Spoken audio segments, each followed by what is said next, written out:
was still inside. Sheriff's office, coming in the door. Motion light just came on next door. 2 feet away. Where's the grandfather? He's right there. Down right inside the front door. As long as we can get him and get him out, then we can go from there. Right. With caution, the officers charged towards the house, unaware of the chilling presence already waiting for them. Big flyer over here. Attempt entry in residence, checking grandfather. Show us your hands. Hands to me. Put your hands up. Come out here. Luke had already committed something horrifying in the house. Deputies saw Luke holding a blunt object. Beside him, an elderly man lay in a pool of blood on the floor. Can you come out to us, man? Come talk to us. What's going on today? Slow, hands up in the air. Come out nice and slow. What's going on today? You alright? Need medical? We have an ambulance on standby to check you out. The officers needed to enter the house to reach the victim, who might be alive. However, Luke stood between them, his demeanor suspicious and cold, giving nothing away and making no movement as the officers directed him. Look, we're only going to ask nicely so many times. They get you guys taken care of. Alright, just turn around and go down onto your knees. Is there a reason you're not doing that? Here to talk to you. What's going on?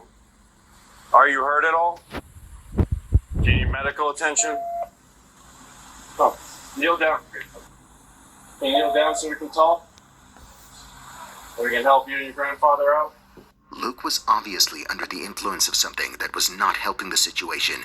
Eventually, it prompted the officers to use another method to bring him down. We're gonna have to do that. Come on, can you go down on your knees? Luke, kneel down. Get ready. Luke. Don't stretch, come on. Luke, last chance. Down on your knees, now. Luke, go down onto your knees. Yeah! Holy shit. Okay.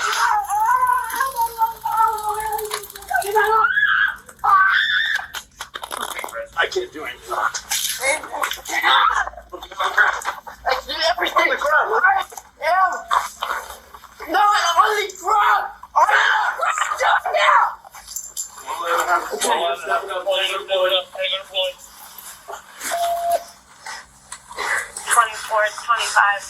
Put your hands behind your back. Do it now. We're not playing with you.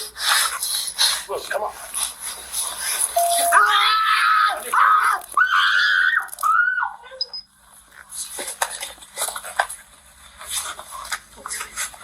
Stop Put your hands fighting. behind your back. Stop fighting. We're all resting. Of course, it's here. While the officers took Luke under control, another officer rushed to the residence to assess the damage done by Luke inside the house. Unfortunately, Luke's grandfather's condition did not look good, as his grandson had literally brutalized him. Let's go there and check on Grandpa.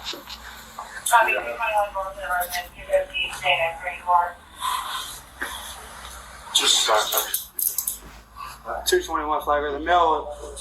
The elderly male inside is heavily injured. Send medic. No security. When the officers finally entered the house, the sight was gut-wrenching. Luke had chewed off his grandfather's ears and lips. He then severely beat his grandfather and crushed his skull with a blunt object. The victim's ribs were also broken. Not only that, Luke had also abused his grandfather. Later, when Darwin's body was medically examined for an X-ray autopsy, a metal rod was found lodged so far inside his body. The victim was pronounced deceased at 3:24 a.m. by paramedics due to significant blunt force trauma. As the officers cleared the property, Luke was photographed for evidence and later put into a police vehicle. As of now, nobody knows what drove Luke to commit such a horrible act, especially with his grandfather. Officers simultaneously talked to Luke's father, Clint Ingram, whose interview was not made public for unknown reasons. What are you doing? Looking around? What? Looking around? Why can't I have a seat, man? I'm fine. Thank you, though. Where's my dad? What's going on here? How in the did that happen? Having trouble accessing your... That.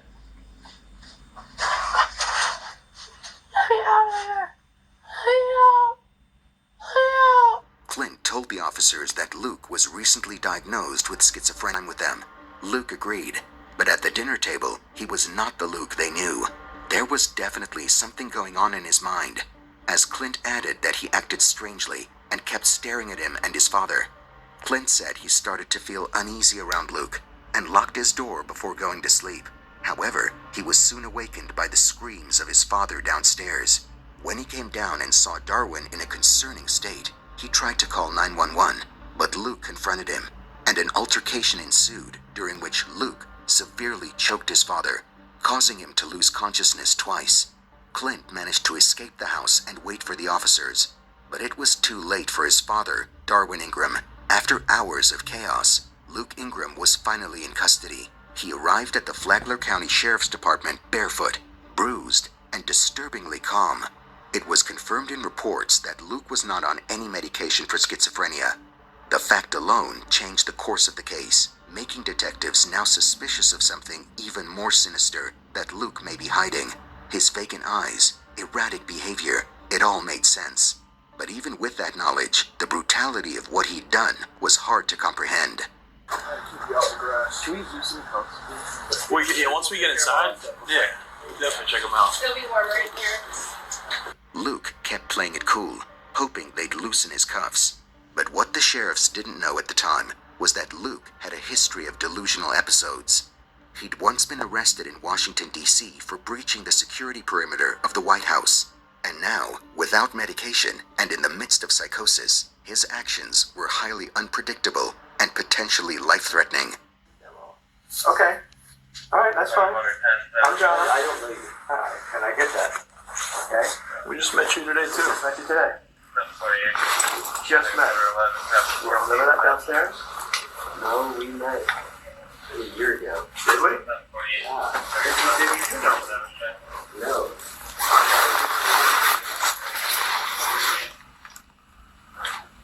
Oh, no. He was asking us to adjust his cuffs. Let's we can try to adjust your cuffs a little bit, okay? I would love to. We could put them in the front for you if you're okay with that. Feel a bit more comfortable, right? No, never mind. Just leave them out back, just adjust them a little bit and... This way they won't be so tight, Luke. I want you to be comfortable. I don't want you to be uncomfortable, that's for sure. Yeah. Alright, sit tight. Don't move. Don't move that. We're gonna make this a little I bit more gotta make this comfortable for you, bud. Okay? That way we won't have to bend your arm like that next time to reach it. Got more space in the cuffs, got you out of the car. You're doing much better in here. Give me a little bit of light on it. Yeah. There we go.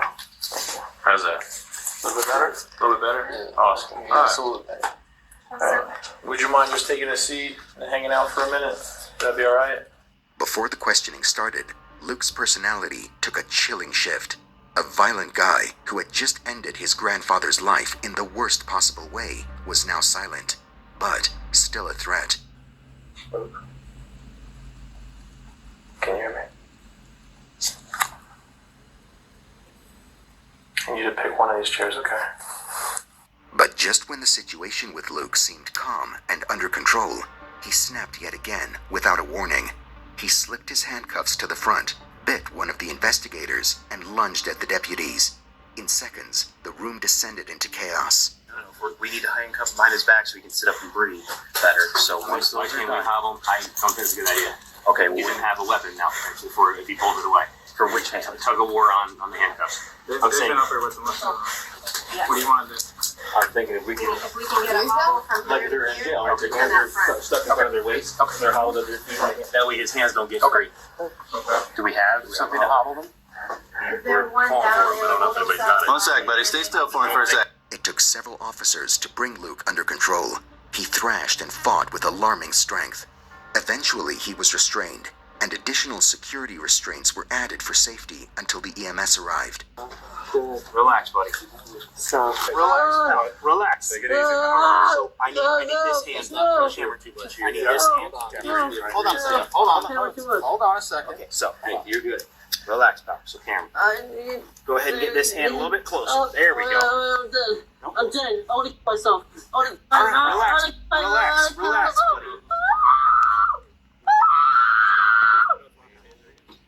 All right, just so. Where's the hook going? Okay. So this. You have to. Hold on. Go ahead. Who is going to have control of that arm? Hansky's got that. I got this one. But you got to realize he's going to have two cups from it. So make sure you both have control of that arm. All right. We will have control of this arm, but then we also need a pair of cups. I'm going to release here. Take a deep breath, buddy. Oh my god, this hurts. Relax. If you relax, it'll stop hurting. Okay. All right. Luke was then secured to a stretcher and taken to the hospital for medical evaluation. What had unfolded in the interrogation room made one thing clear. Luke wasn't going to talk. If detectives wanted answers, they'd have to uncover them at the crime scene. Once his wounds were treated and doctors cleared him, Luke was wheeled out to a waiting patrol car. From there, it was a straight trip to the county jail. But even behind bars, no one knew what to expect. A psychological evaluation was coming, and with arrived at the county jail, the evaluation process began. But this wasn't a routine intake. After what had unfolded during the interrogation, deputies treated every step with extreme caution. As investigators pieced together the evidence from the gruesome crime scene to Luke's violent outbursts, it became clear that this case wasn't about just guilt, but about sanity.